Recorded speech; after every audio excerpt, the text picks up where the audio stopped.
बिस्मिल्लाहिर्रहमानिर्रहीम। अस्सलाम वालेकुम। Welcome to cooking talk Urdu. मेरी आज की रेसिपी है मटन स्टू।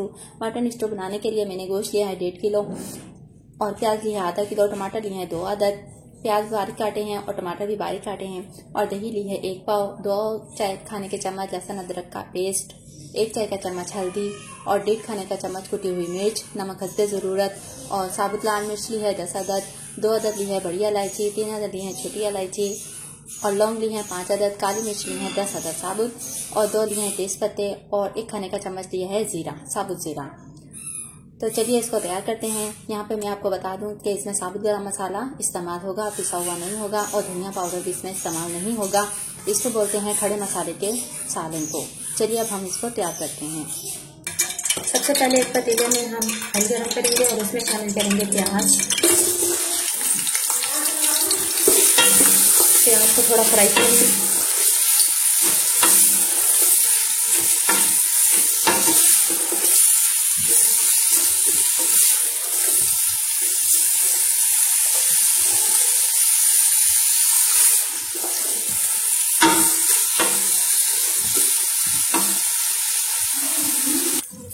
प्याज फ्राई हो रहे हैं तो हम इसमें शामिल कर देते हैं लहसुन अदरक का पेस्ट,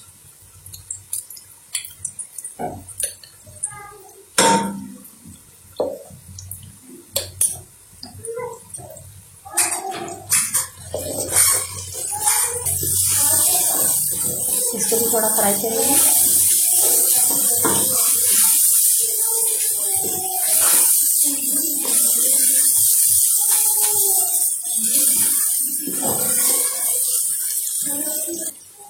लहसुन अदरक भी फ्राई हो गया और अब हम इसमें गरम मसाला शामिल करेंगे। काली मिर्च, लौंग, बड़ी इलायची, छोटी इलायची, तेज पत्ता और जीरा और दालचीनी, साबुत मिर्च,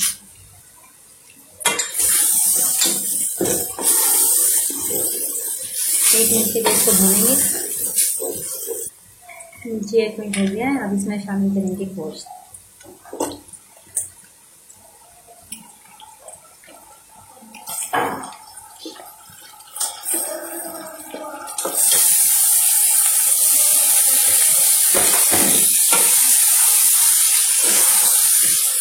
अब 2 मिनट के लिए इसको भी भूनेंगे तेज आंच पर।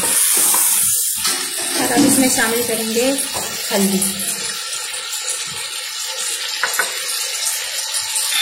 और इसको भी 1 मिनट के लिए भूनेंगे। नीचे 1 मिनट हो गया, अब इसमें 1 गिलास पानी शामिल करेंगे।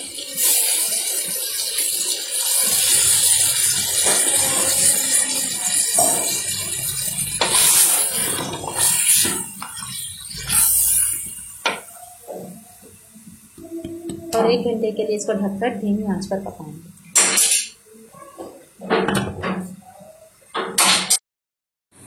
नीचे इसको 1 घंटा हो गया,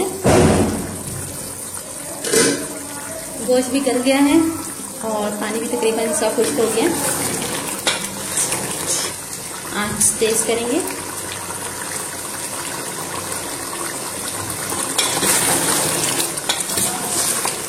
और अब हम इसमें शामिल करेंगे टमाटर,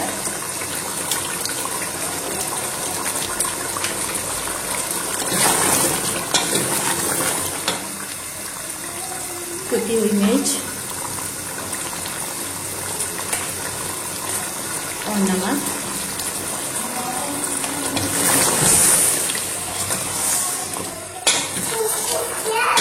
इसकी भुनाई करेंगे तेज आंच पर। और अब इसमें शामिल करेंगे दही,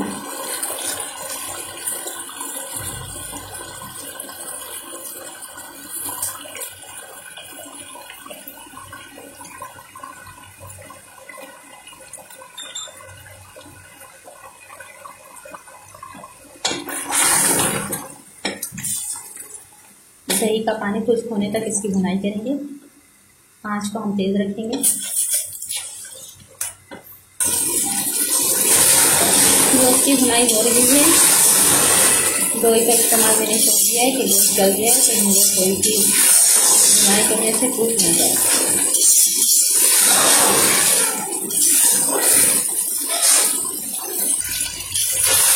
मीडियम ये जो नान हमारी हो गई है, इसकी रंगत भी बहुत प्यारी बनी है और माशाल्लाह से खुशबू भी बहुत अच्छे हैं, ये आप देख सकते हैं।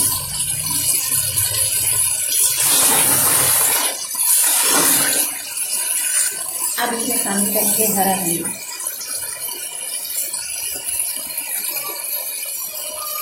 लीजिए इसको तैयार है आँच बंद करके।